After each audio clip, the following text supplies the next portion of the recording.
Starting off strong.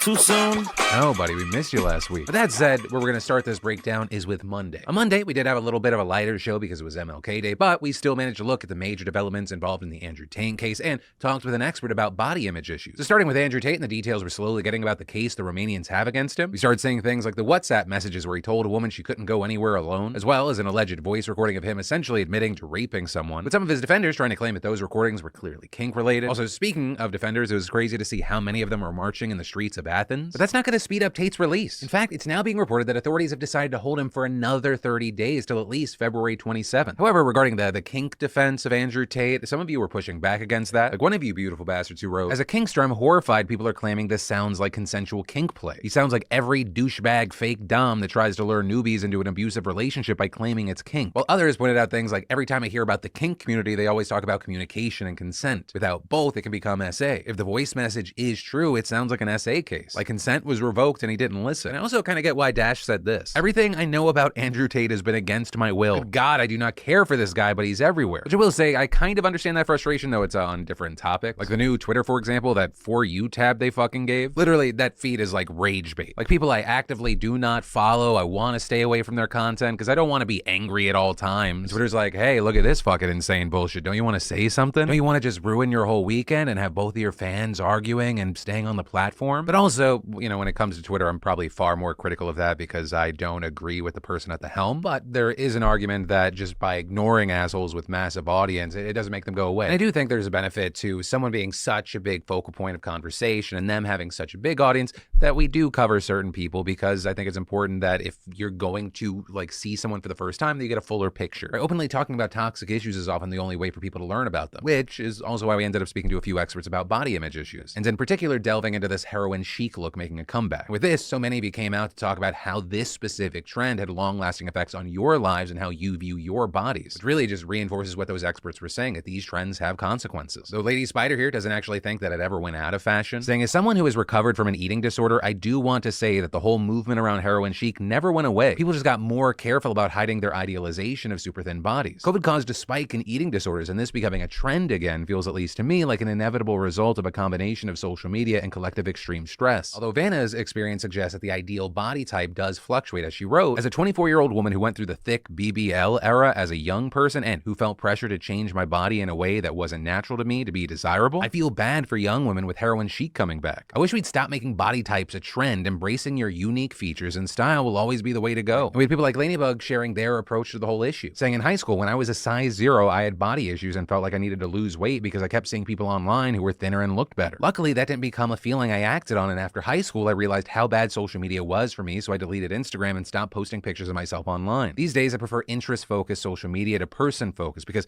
I don't want to feel bad and compare myself to others ever again. I also want to add with this story why it gives me such an appreciation for us having now this Sunday show. You know, on any given show, we might be talking about like 5 to 10 topics, and just being able to hear so many just unique individual experiences, and that can like continue the conversation, especially within like a week. It's great, it's eye-opening, and it gives me an extra appreciation for y'all. And then on Tuesday, we talked about the Britney Spears situation, AI art getting sued, Mexico banning smoking in public. First thing here, and probably the most important, I'd like to thank KT Cat for noticing, yes, I am so close to my thirst trap era. If YouTube keeps suppressing these videos, I might need to launch that OnlyFans. Sorry, Lindsay. If it makes you feel any better, like 95% of the subscribers are going to be men. Why? Because this is gonna be controversial. The gays of the beautiful bastard DeFranco Nation have been riding with me since day one of this new mission and hyping me up since that first failed hike. Well, of course, I appreciate any of the kind support from everyone. Know that as I continue this fitness journey, I'm doing it for the male gaze, and you can spell that Gays or Gaze.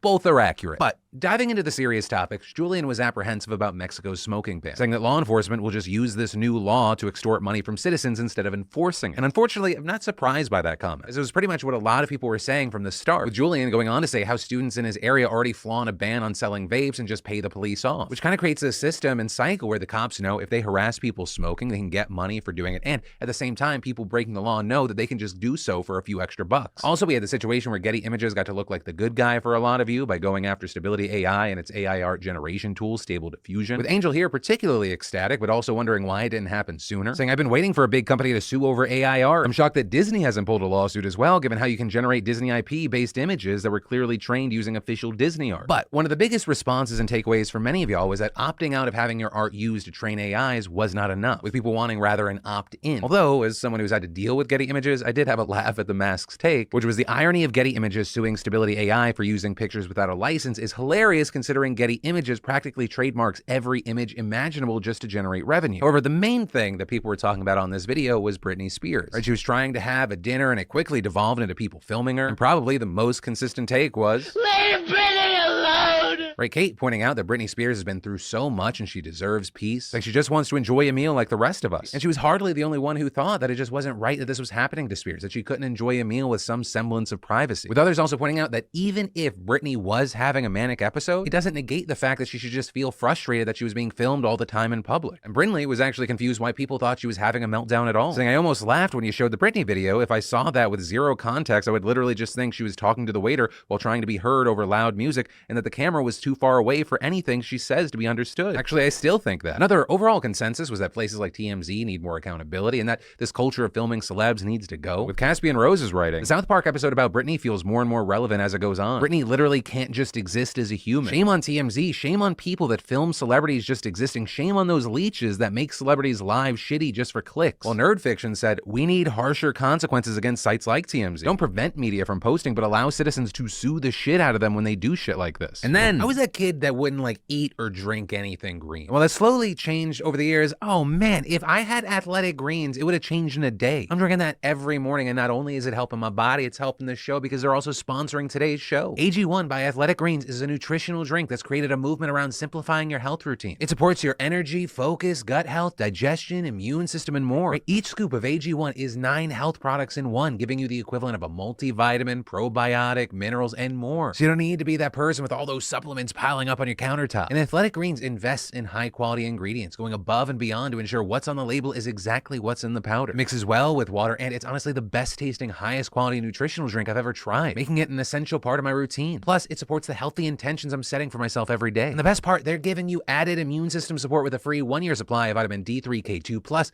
5 individual travel packs with your purchase. It'll be hard to find a better, more comprehensive supplement, so go to athleticgreens.com/DeFranco or just click that link below to get a 1-year supply of vitamin D drops plus 5 travel packs with your first purchase of AG1. And then we have Wednesday with YouTube just killing this video by, I think are we the first video they did this to? We got a viewer discretion is advised screen. We got age gated. Like I've been age gated before, but there was a viewer discretion advised screen. So it killed the video being promoted. And then even when people were going and finding the video, I had a number of people saying when they clicked the button, they still couldn't access and watch the video. And because the YouTube system is so inconsistent, so stupid, I can't even say why that happened and why we think it's wrong, but whatever. You're not here to hear me whine. But on this video, first off, there were a substantial amount of people that were kind of shocked that I was covering book news, which like, one, I can understand it. Maybe it's like a niche hobby to some degree. Though we've talked about book talk in this space in the past, but also just the pure insanity of the story we covered. Of course I'm gonna cover that. Like if the person at the center of that story wasn't an author and instead they were like a vegetable pickler,